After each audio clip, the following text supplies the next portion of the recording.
What if I told you some plants have a built-in CO₂ pump to boost their photosynthesis, even in the hottest, driest conditions?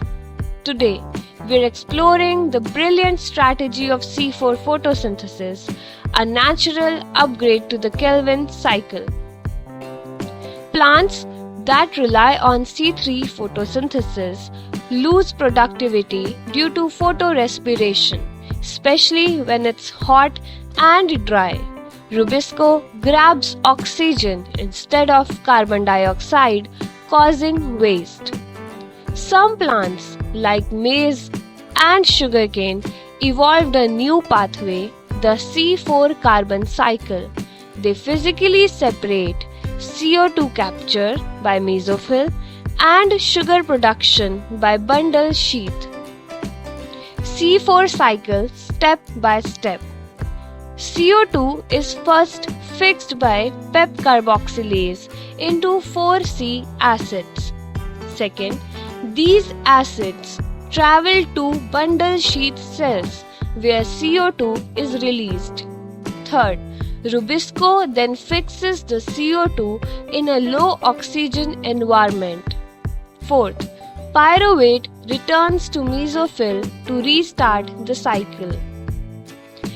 It takes 2 ATP per CO₂ to maintain this pump, but the benefit, near zero photorespiration, makes it worth it. C₄ plants have special leaf anatomy. Mesophyll surrounds bundle sheath, ensures CO₂ is tightly delivered to Rubisco. This setup is called Kranz anatomy. C₄ plants dominate in tropical and arid climates. Why?